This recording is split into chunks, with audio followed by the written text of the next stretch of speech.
Hi, folks. Welcome to Crisco's Corner.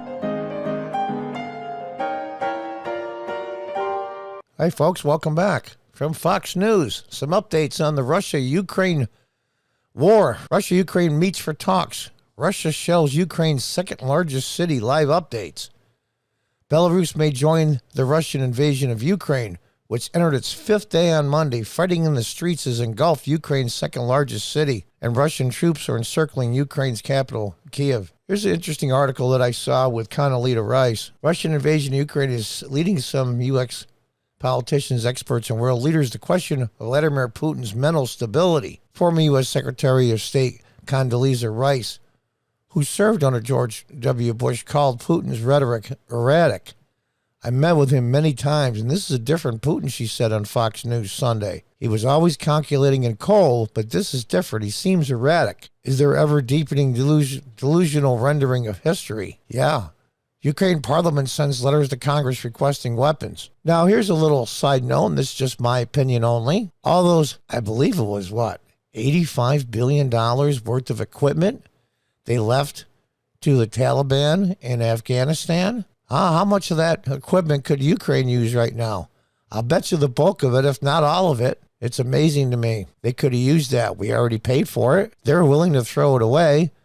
Of course, they didn't know the Ukraine war was going to break out, but even still, they left it for the Taliban. I'm sure the Ukraine army could use some of that equipment. Ukrainian Parliament sent a letter to the United States Congress detailing weapons and materials the country needs to battle Russian forces. A list of weapons and material requested, and the list them all there: small arms, grenade launchers, guided weapons, and other ammunition produced in the Warsaw Pact states would be delivered to Afghanistan by the U.S. Military portable radio sets, body armor, and helmets, etc. The Parliament also made a request for MIM-104 Patriot air surface-to-air missiles. The safety and the establishment of a no-fly zone above Ukraine may prove to be the most important and valuable part of the support from our partners. Yeah, that's the thing. That's really amazing. I got to give the Ukrainians credit. Russia does not have air superiority, which makes it very difficult to advance on the ground. Ask the Germans at the end of World War II. They're the NATO, or I should say the Allied countries, United States and Britain especially,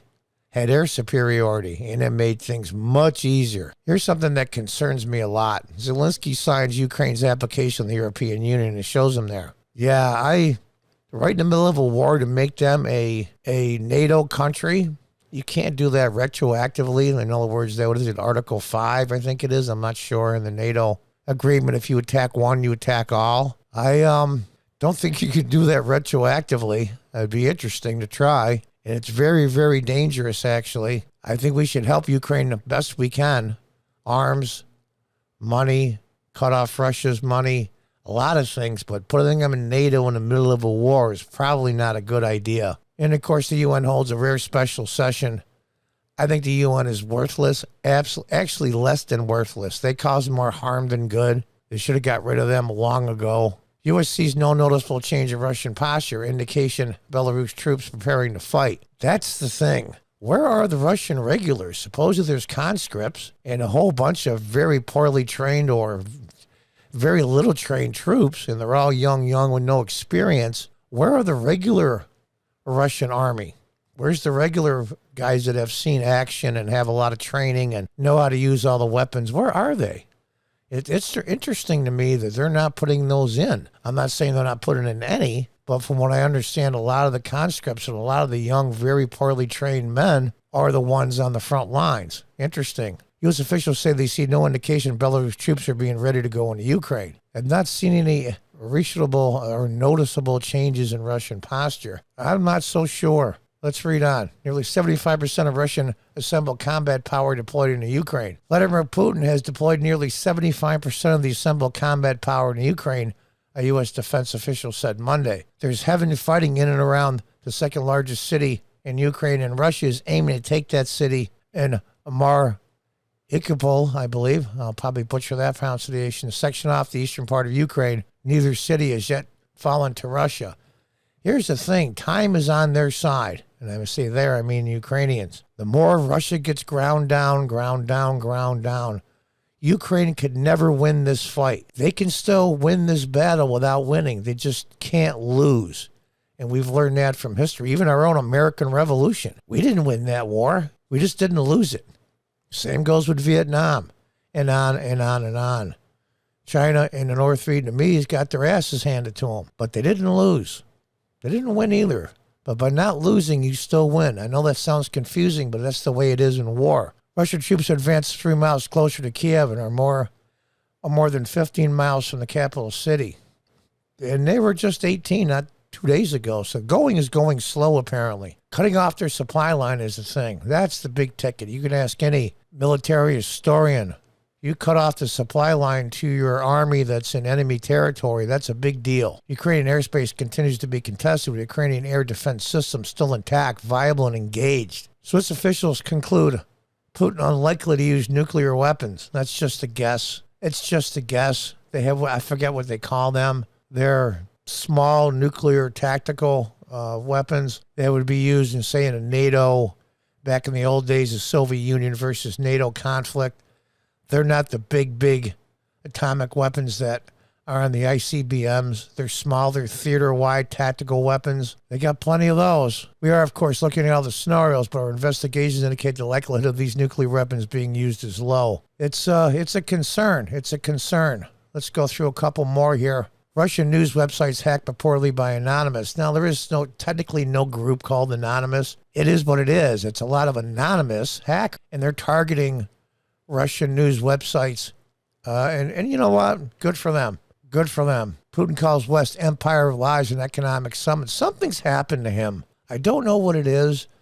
I don't know if it's psychological or he's having some internal pressure that we don't know about or the U.S. government and intelligence agencies isn't telling. That something's up. Was there at least a coup attempt, not so much done but planned out, that he didn't make public, that the U.S. intelligence and European intelligence found out about? And this is his way of putting himself forward as the strong man like he always does, but going way, way over the line? I don't know.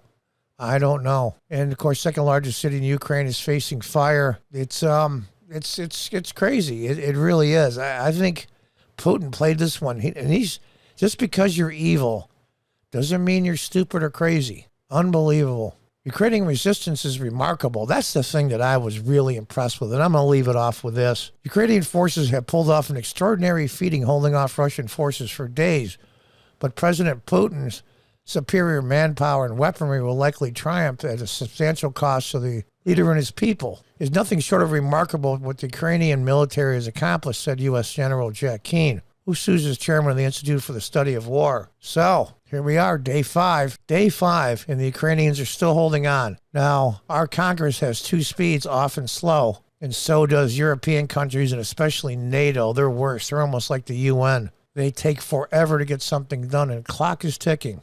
If you're going to send surface-to-air missiles, things that shoot down helicopters and planes, that way Ukraine keeps Russia from having the superiority in the air. I think this will drag on for days, maybe weeks. And as they hit the capital in Kiev and other major cities, the guns that were passed out to the civilians, will they start doing guerrilla tactics? We'll see.